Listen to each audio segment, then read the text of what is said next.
Les Machines de l'Île, the island machines, are best known for their giant mechanical elephant, 12 metres high, weighing 48 tonnes. It regularly goes for a walk around the city. But the big difference here is, this offers rides to tourists. Unlike a lot of theme park attractions, not only does the elephant have to put on 4 shows a day, it has to put on those shows safely with people of all ages on board. There was a desire from the mayor to renovate all this place, and the project fitted very well.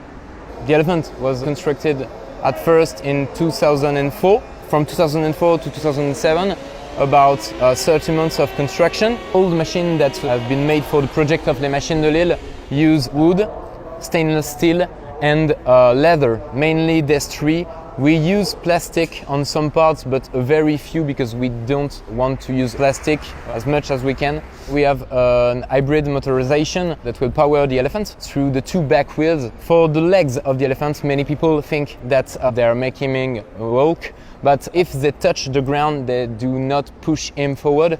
The elephant works as an automaton for the movement of the head, for the ears, the eyes, and also the trunk. They are all programmed in a computer. So you have 44 hydraulic cylinders on the machine, 6 gas cylinders, and finally 4 pneumatic cylinders. To make the elephant move, we need at least 2 people, 1 pilot and 1 guide inside the elephant to assure the safety of people inside, but also to make the scream of the elephant.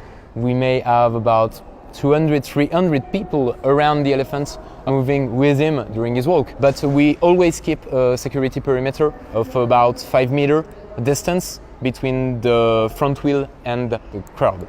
The elephant is about 48 tons, so it could be very risky for anyone to get under a leg. Safety here makes a lot more sense when you get close up. Yes, there are a lot of moving parts, particularly in the bit in the middle we're not allowed to film, but you don't get close to them. The same way if you're riding on a bus, you can't actually get close to the engine or the wheels. And ultimately, this is a slow and weirdly shaped bus. You can stand up on a bus or a train going 50, 100 times the speed with much sharper acceleration and braking. Now, there are places that would have made getting on board an exclusive experience, and honestly, if I was in charge of a show like this, I'd be tempted to say that, yeah, maybe a few people can ride, but we'll charge them €100 each, and it's restricted only to VIPs. That way it's much less of a hassle. But a ride on this elephant is less than €10. They have a boarding procedure like an airport, and there are 50 passengers allowed on board. The most impressive part of this whole thing for me is not that it works, it's that it works to theme park standards, show after show, day after day, year after year, in the real world with people on board. And it's not the only attraction here. This place is the old warehouse, the old workshop of the Dubigeon shipyards. Inside the gallery we have a lot of machines. We have a caterpillar, we have a heron, we have a spider, all giant machines. We have also smaller machines. During the visit, we take randomly a visitor to take part on a trip on a machine or to move several parts of the machine during the presentation. Every machinist needs a train of about 1.5 months to move every machine inside the gallery.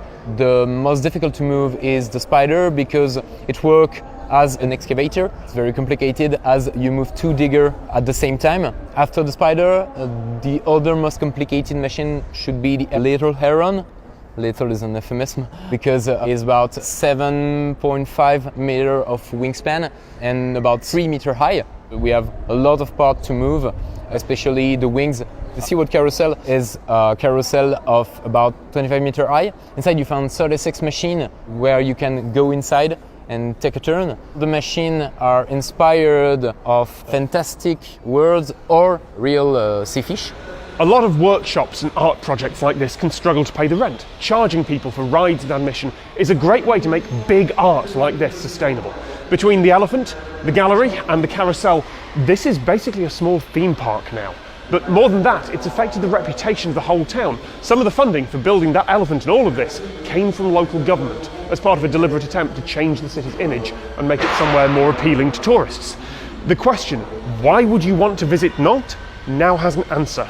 Because there's nowhere else you can ride a giant mechanical elephant and still have change from €10.